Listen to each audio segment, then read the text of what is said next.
Hi, I'm Sergeant Rich Weiner, Public Information Officer for the Columbus Division of Police. We'd like to welcome everybody here to Facebook Live. Today we have Chief Jacobs and members of executive staff that are here to talk about some recent protests that we've had in the city. We fielded a lot of questions earlier this week as to the response from officers, both for and against, and the chief felt that it was very important that we bring in members of the media who report these types of incidents, and to hear from members of the public, both for and against. We're asking for questions from everybody in regards to what you can expect from future actions from protesters and from the division personnel. So at this time I'd like to introduce Chief Kim Jacobs. We have Deputy Chief Tom Quinlan, Deputy Chief Ken Keebler, and Commander Robert Strasbaugh. Chief, if you would. Sure. Well, thanks for being here. As Rich said, we're very interested in trying to educate our community about how we approach demonstrations, protests, rallies, crowds. And what we know is that we defend the right of people to express their First Amendment right. We are very interested in making sure that that constitutional right is protected. We take an oath to defend the Constitution, and we mean that. And so our first goal is to allow people to protest peacefully all the time. And what you might not know is that does happen on a regular basis. We are the capital of the state of Ohio, and on an almost daily basis, at least a weekly basis, we have protests or demonstrations or rallies that are going on downtown or in other areas of the city that there's not a peep about that, because what we aim to do is allow that to happen without incident. And so on a regular basis, if we've identified that there's going to be some type of a demonstration, protest, we seek out the leadership of that group and talk to them and say, where are you going to be? What do you need from us? What are your plans? And we talk about what it takes for them to be able to do that, and basically say whatever they want to say, as long as we can continue to have traffic, our sidewalks, unimpeded by people. You have absolutely the right to say what you want to say in this country, but you cannot break the law while you're doing that. If you do that on private property, one of the first things you need to know is that you should have permission from that owner of private property. If you do that in a public area, then generally that's going to be open to you. But a public area does not mean in the middle of a street. If you're on a sidewalk, you can't prohibit other people from passing through that want to use that sidewalk. So that's something that we need people to understand, is that the First Amendment, the right to protest, the right to say something, to be out there as a group, is something that we will protect, but we have to have a certain amount of order during that process. Our goal is to make all of those demonstrations peaceful. We appreciate the fact that many of those leaders of protests talk to us and tell them what they're planning. We know that there are some that even seek to have more attention sought by being arrested, and we'll tell them what that would take to do. It's not our goal, but it might be their goal, and so we try to identify if that's what they are asking for. Certainly, we try to avoid the use of force. We have a lot of different strategies that we use and a lot of different tools that we have available to us. We recently announced that we had acquired a piece of equipment called the LRAD. It's a long-range acoustic device, and that is allowing us to make our PA announcements, if you will, much more clear. It has the ability to focus in sound and point it in a certain direction for a certain range and make it very clear what our announcements are. After the national championship game, we had some complaints that people didn't know what our orders were, and yet we had audio and video proof that we had made numerous announcements to clear the streets and clear the area. So this device will give us the ability to do that even more loudly, perhaps, and more clearly. Of course, as you know, we have pepper spray, and in our use of force continuum, that's pretty low on the scale. It's just above officer control, where I might control somebody by grasping their arm and walking along with them. We use pepper spray when we believe that it's essential to take control of whatever is going on. Officers carry the same spray on their belt, and they use that approximately 200 times a year in situations where we're trying to use a minimal amount of force.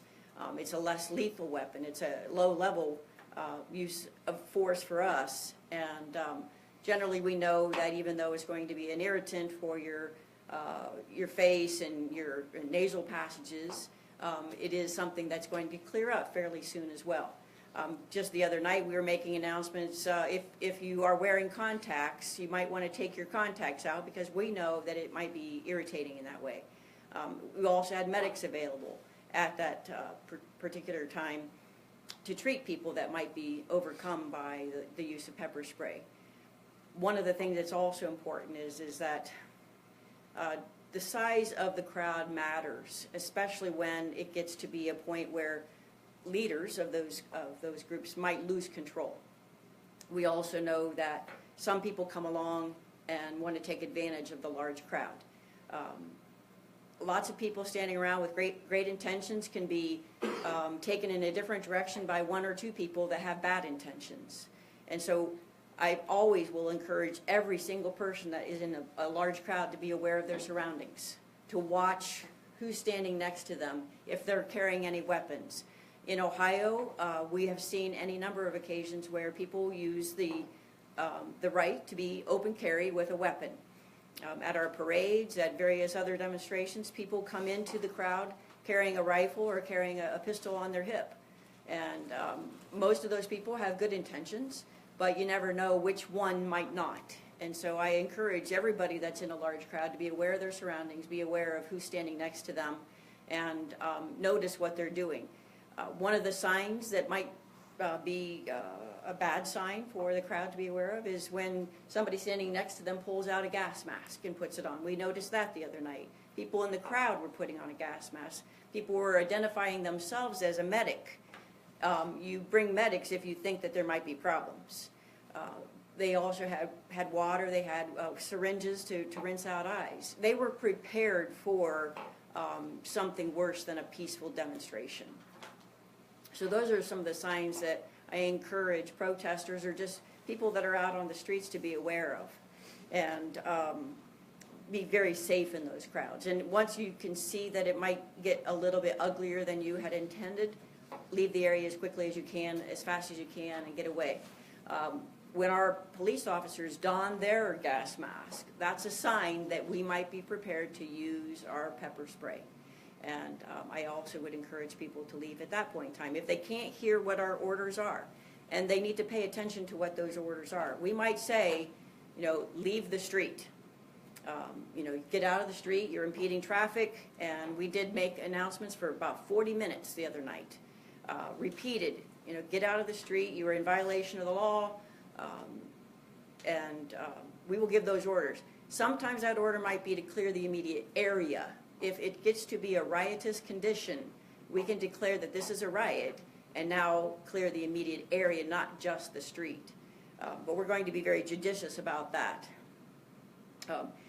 Another thing that I think it's very important to talk about is just the impact of what this means on us when it does get a little bit bigger, a little bit more out of control.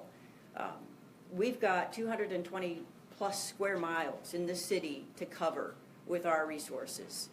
When we have to pull people to work these crowds, they are our on-duty people.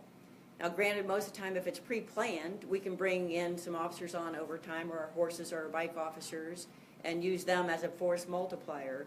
But we're pulling people off the street. That means that people are out there that are waiting for us to take a report, to search a building, to answer a burglary alarm, to handle a fight in the bar, to handle a domestic violence situation. All of those people are now waiting because we've had to pull resources away from calls for service and to go to wherever that protest is that's getting a little bit unruly.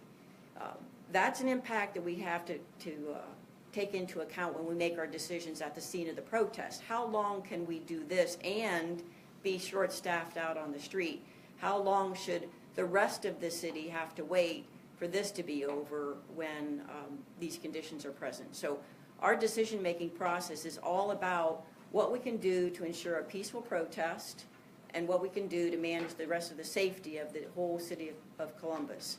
And that is our priority. And we can't allow some people to say, well, you should have done it at this point in time because you should have given them more time or whatever else. It has to be a case-by-case decision based on the circumstances that are going on at that time. When we see that we've done everything that we can to resolve the situation peacefully and that's not going to happen, then we're going to probably start taking action. And I'm not going to say we're going to take this or this type of action because it's all based on the circumstances and what we're able to discern from the crowd. So I think I'm going to stop talking there and then allow you to ask some questions because we know what we're seeing and seeing from our side of this, but I'd like to know what the questions are from our community members. So first of all, Chief, for the people watching us from Facebook Live, just wanted to let everybody know that we're going to run this until 2 o'clock, and then at that point, Facebook Live will come down. We should have everything wrapped up by then. But I wanted to let everyone know we are taking questions from the Facebook Live. We have people monitoring our feed right now. They're passing me some questions. But first thing that we're going to do is we're going to let the media ask you some questions first, and then we're going to try to fill in with some of these as we go. Okay, good. Chief, can you clarify, did you, excuse me, did you deploy pepper spray, mace, tear gas? What is it you guys standardly use? Well, we call it mace, but it does have pepper in it, so it is an irritant. It's not tear gas in the canister kind of a thing. It's not CN or CS. You mentioned that you gave protesters a heads up to remove contacts and that you had medics on hand. Is that typical in a protest situation that you would give that kind of warning? And if not, why did you do that in this case? We very rarely use pepper spray in a large crowd. So normally, everything's very peaceful. I mean, Bob's been to, I don't know, lots and lots of protests, if you will. Some of them are 25 people, some of them are 4, some of them are 100 or 200. Normally, they don't even know that we're there. You know, we are just driving around in the block to make sure that everything's okay. So normally that's not necessary to give that kind of a warning. But yes, we know from experience that that's an irritant, so we gave some people the warning. Normally there wouldn't be medics on standby either, but because of the size of this crowd, it was important. Have you been seeing more protests in the last couple of weeks with larger crowds than you normally see? It's happening all over the country, and we continue to get information about the next planned one. And real quick, for the media, if you can, kind of boom your voice up a little bit so people at home can hear the questions that are being asked. We would appreciate that. And I'm going to take a question from somebody, from Carrie. She's wondering, is it illegal to protest in Columbus with your face covered? It's not illegal to cover your face. Of course, we want to know why somebody does, because sometimes people that cover their face are trying to prevent us from knowing what their identity is if they do something wrong, make it harder for us to identify them. But no, it is not illegal to cover your face. We've gotten the question from different people that this was not, you called it an unruly crowd, but there were no fires, there was nothing broken, no physical contact, at least not yet. So they were breaking the law by being in the street, but why not just let them be in the street? Well, we know of at least one person that was on their way to the hospital and was impeded by the traffic being completely shut down. The roadways were closed. We had to close those because people were standing in there. So one person was needing to go to the hospital. Grant Hospital's to the east and Mount Carmel Hospital's to the west. And so traffic was impeded. That means that people can't get through. COTA buses were shut down. Traffic was being diverted. But there are other routes, and people say that it could have been shut down for a traffic accident. Correct. Or for a gas leak or those types of things.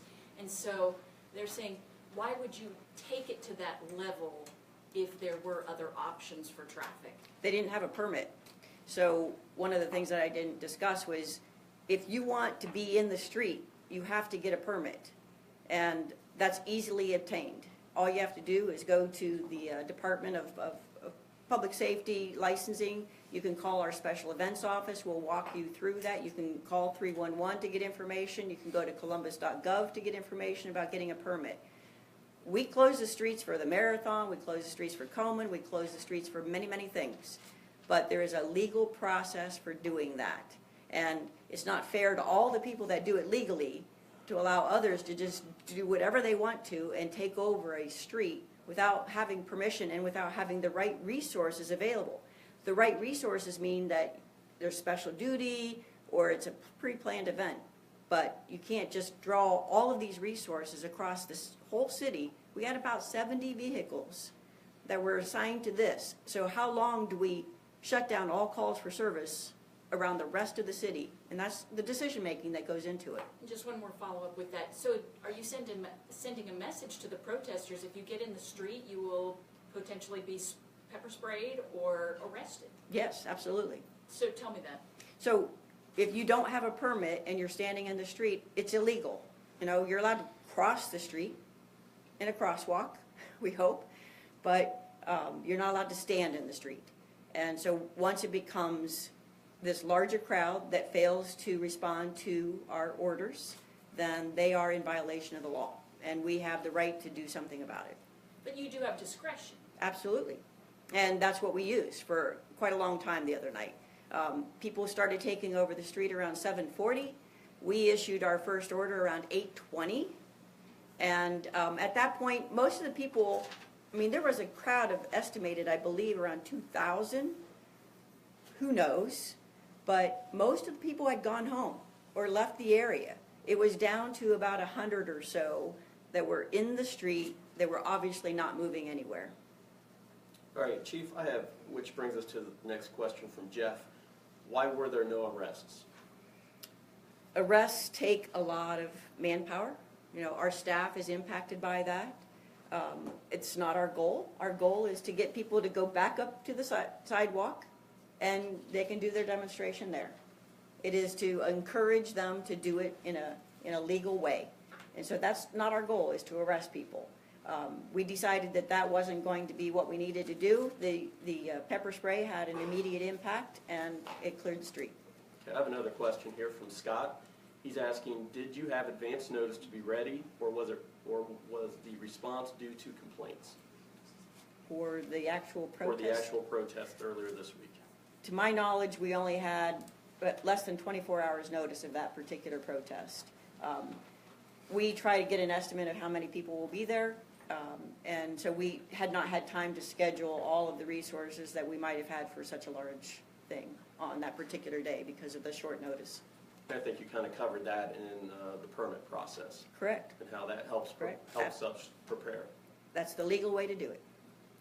Go ahead. Can you describe a little more about the scheduling resources and the manpower that goes into something like this? If you have protests of this nature and this size continuing for the foreseeable future, how do you divert resources from other parts of the city, and does that leave the other parts of the city at risk or uncovered? All three of these experts sitting beside me have done incident action plans for planned events for years and years and years. Whether it's an OSU game, whether it's a big parade, whether it is a protest, they have created incident action plans. As soon as we find out about it upcoming, we start working on resources, communications, supervision, who the leadership are, what their plans are, what's the cause of that. All of these things are stuff that we plan ahead for as much as we can. We already know what we're going to do for Red, White, and Boom because we've been doing it many years. But when something pops up like this, then we work as quickly as we can to try to get the resources there. We know what we have, so we have horses. We have one of the best and biggest bike trained groups of people in this country. That's been one of our goals, is to achieve a great bicycle trained group of people, and they are in different assignments throughout the city. So they work, our community response teams, they work our patrol precincts, they work our community liaison. We've got bike trained officers all over the city, and we use them very successfully to multiply our ability to handle that with fewer officers. They have the training that it takes, and now we're becoming the leader with regard to crowd control, bike training. we sent them up to Cleveland for the RNC because they're so good at that. So those are the type of resources we look at. We determine whether or not we need anybody in tactical, format. Our LRAD that I mentioned before is on our armored vehicle because we use that armored vehicle all the time for hostage barricade situations. And so that's where it's mounted. But then again, it has that appearance of being kind of a military-looking vehicle, although it's for the safety of our officers. So we plan all of the use of the resources ahead of time as much as we have the ability to learn what that is. And then after a situation occurs, we're always documenting that and trying to learn from each one. I know it was mentioned earlier this week that we're going to look at our policies and procedures. Well, we always look at our policies and procedures. We look at what happened to see if we can learn how to handle the next one. What worked best, what didn't work best, what was the decision making, did we have enough people? All of that goes into it. We've got a lot of experience. What happens if it's an impromptu gathering and you don't have even a few hours notice? If something pops up, say people start gathering and it attracts a large crowd, how do you work with that and find the ways to schedule the resources in there? It all depends on how large it is, and so we'll use our on-duty people as needed. Sometimes the only thing that we have to do for any type of protest is tell a sergeant to go drive by and see if it's okay. And that's what we do. I mean, especially our downtown, Commander Strasbaugh supervises our downtown personnel. He'll say, well, just make sure that it's okay. And so we don't have to do a lot for most of them, but when it starts turning into a larger crowd, then it's just, well, let's make sure that they stay on the sidewalk. Let's make sure that nothing bad happens. And how can we protect them and their ability to protest? Chief, if I may. A classic example are the high school students that protested out in front of the school or State House. They were out of school. We had a sergeant drive by, talk to the leaders, told them, make sure you guys stay out of the street. It's downtown. During the day, it's busy. Teenagers did it right. They stayed on the sidewalks. They were peaceful. They said what they had to say. They showed their signs. Teenagers did it right. If I could point just real quick, the first goal on the resource management is to handle the situation with on-duty resources without negative impact on the city. So do that in a way that reduces some of our discretionary policing perhaps, but still allows us to provide full services to the community. Secondarily would be the call-in of overtime resources if necessary to augment that first goal. And then finally would be to restrict services that are provided citywide. If on-duty normal resources plus some overtime isn't enough, then we have to begin restricting services. So that's kind of the progression order of where we go with resources. Like the other night, we went down to only priority calls for service. So if it wasn't something that was life-threatening or, very serious, we just said we're not coming out. Who And- made the, Go ahead. Who made the call Monday night to use mace or pepper spray? I did. And did you confer with the chief regarding it? Chief and I were communicating Online. by text, but the decision to make it was done on the scene. She wasn't there. She asked if she needed to come in. I said not yet, and so I'm the one that made the decision. And can you just elaborate on why you made that? I'm not questioning, I'm just asking. The amount of time that the people were in the roadway, COTA buses were rerouted. We have to think about fire service, ambulances, because downtown is now a residential area just as much as a business area. So even though we can reroute people, those precious seconds mean a lot to somebody having a heart attack in one of the downtown condominiums. Did you have a conversation with the mayor about this? I know he, earlier in the week, had said that he wanted you to review policies. I do know that you regularly would review an incident like that. Do you feel supported by the mayor? Absolutely. Yes. Tell me about that. Yeah, Director Pettis communicated to me that the mayor's office was supportive.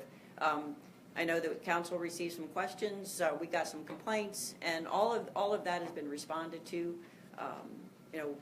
We're trying to educate people, and sometimes they don't have the question until something like this comes up.